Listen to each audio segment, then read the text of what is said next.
received an unsportsmanlike conduct penalty after sticking a finger in Tom Brady's face following a Buccaneers touchdown. The Chiefs' safety tweeted after the game that Brady, quote, called me something I won't repeat. Honey Badger later deleted the tweet, and during his post-game interview, he brushed it off and said both players were just chirping a bit. So take a listen for yourself.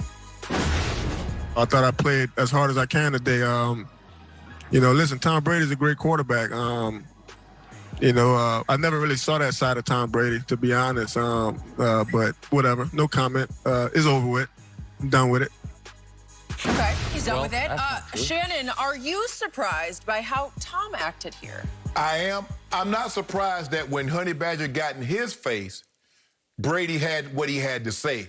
But when Honey Badger started to run out the field, Tom tracking him down, that's totally out of character from the Tom that we've seen. Now, we know he's not going to back down, but I thought the following and to re-engage, that's something that we haven't seen from Tom. So I am surprised that he did that.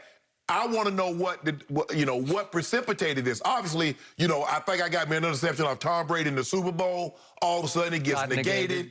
And then they come back and they run a nice whip route on me for a touchdown. So I don't know what was originally said by Honey Badger to get Tom to react the way he It had to be pretty strong. Yeah. So so like I said, well, you know, Tom is not going to say what was said. Honey Badger says he's done with it. So I don't really know, Skip. The only thing I can say, I agree with you with what your original statement was.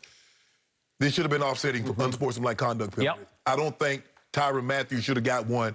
When he left, here come Tom Brady. That's fast. I haven't seen Tom move in a long time, because he wanted to get whatever he wanted to say. He did. He wanted to make sure that Tyrann Mathieu got an opportunity to hear it without any delay. So I am surprised that Tom got so heated and it escalated the way it did. So without knowing the context of what was said, I guess you just chalk it up as the emotion of the ball game. It's the Super Bowl. You just got another score on us, and so now it's 21-6. And for all intents and purposes, it doesn't look like we're going to be back-to-back Super Bowl champs. Okay, as ugly as this got for a few seconds, I was happy that the spotlight shone on this, because what do I always tell you about Brady that I think most people can't quite grasp? He has an alter ego I call Psycho Tom. Deep down in there, there's some cold-blooded killer going on. It's Jordan-esque, but he camouflages it during the week in this Tom Brady, the dad next door, the lame cliche. This nice little package. Yeah, right. I mean, it's just... It's scary to me to see the off-the-field Brady versus that guy. Well, Skip, because the thing is, you see him show up to the game. He got his sunglasses on. He got his nice Tom Ford jacket on. His nice Tom Ford jeans. And he's walking. He's looking around like, oh, my goodness, he kind of weird. And then, like, 2.5 hours later, you see him do that. Like, hold on. Where's the guy that just walked in with the sunglasses on? If you push that button, Psycho Tom will come out. And when he comes out, we're talking about crazed competitor, where I think he loses his head for a second and he wants to fight. If you want to fight, he'll fight you. Now, again, I don't know who would win that fight. He's 6'4", but probably Honey Badger. Because Honey Badger is nicknamed that for a reason, because you know what the Honey Badger... Exactly. Yeah, okay. But the point is, something got said to him from Tyrann Mathieu, and I don't know what that was, that detonated a response from Tom that was out of character. I don't know what it was, but it wounded Tyrann Mathieu so deeply that he said, I'm done with it in his postgame, but then he went and tweeted about it.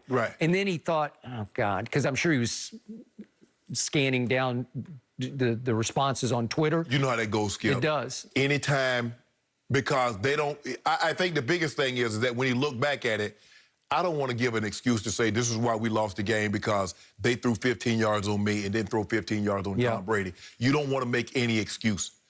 They played better than we did. Like I said, Skip, we were talking about this. I'm trying to figure out what was said. What did Honey Badger say to Tom Brady that Tom Brady says, hell no. You think I'm going to let you run up the field and get that one in on me? Nope. Oh, no, sirree. No, sirree. So I'm going to read Ty's tweet again that he quickly deleted, and it was out of emotion. And I want to preface it by saying these two players, trust me, they have huge respect for each other. Huge respect. Totally.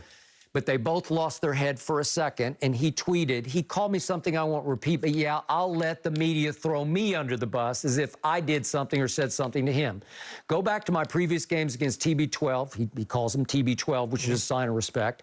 I showed him nothing but respect. Look at my interviews about him. I show grace. Well, I believe all of the above. Yes.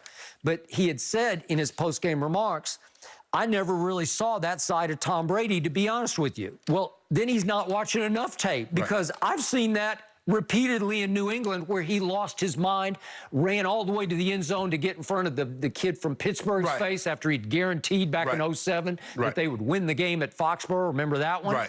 Okay, that guy can come out when provoked. I think what Tyrann is saying, Skip, is that I've shown nothing but respect. I've never been disrespectful. The guy in Pittsburgh said, oh, we guarantee a win. And I'm going to do this. I'm going to get me a pick or whatever he says, Skip. And so Tom Brady says, oh, no, you're not. As a matter of fact, one of the first touchdowns we go is going to do a flea flicker over your head. And so he's making it known. Tom throwing the ball and he takes off running. He almost beat the guy that caught the ball in the end zone, because that's how upset, because he thought about that all week. So I think Tyrann Mathieu is saying, well, hold on. I've never shown the man anything but respect. I don't really think I said anything out of character. I didn't say anything about his wife, about his kid, about his parents. So I didn't think it would warrant a reaction like that. But for that man to take off like he did after Honey Badger, something had to be said that pushed the button that nobody has really pushed in Tom before. How many times have you seen Brady get so crazy competitive that he ran all the way to the end zone to headbutt Gronk after a touchdown catch in New England, right? Yes. What quarterback does that? Nobody ever does that, right? So, again, don't be fooled by the guy off the field who's just flat out corny, cliched and corny, because that guy doesn't exist while he's playing quarterback. It's almost like, as I wrote on FoxSports.com, he is the ultimate wolf in sheep's clothing, because he's just nothing but sheep's clothing until you push and then he'll bite. Well, Skip, it would be the equivalent if we saw Steph Curry, somebody hits a jumper, and Steph Curry traced the guy all the way down the field and like put his head to head, like, what? So to see Tom, Skip, because Honey Badger's jogging out the field, Tom picked up the pace. No. Oh, I can't let this go. Did you happen to catch the huddle at the end of the game? Could you hear? Oh, you weren't listening to the sound. To the sound. Could we maybe hear what was happening? Now, they're about to kneel down the rest of the game, right? And this is Brady in the huddle. No, we can't hear the sound right now. But the truth is, you can hear he is F-bombing, screaming at the huddle, as if the game is still on the line, because he's so out of his mind competing, obviously against Belichick and Mahomes and history, that he's screaming F-bombs in the huddle as if the game's not over yet. Like, they're going to kneel. That's before a kneel down. What? Before a kneel down? What are you doing? It's Psycho Tom. Skip, did you see the New England Patriots congratulated Tom Brady? Congratulations to the GOAT. Coach Belichick says, I want to know who sent that tweet out. So he's going to no longer be, he don't work for the Patriots anymore. You're not going to congratulate somebody that's not on this, is in this organization.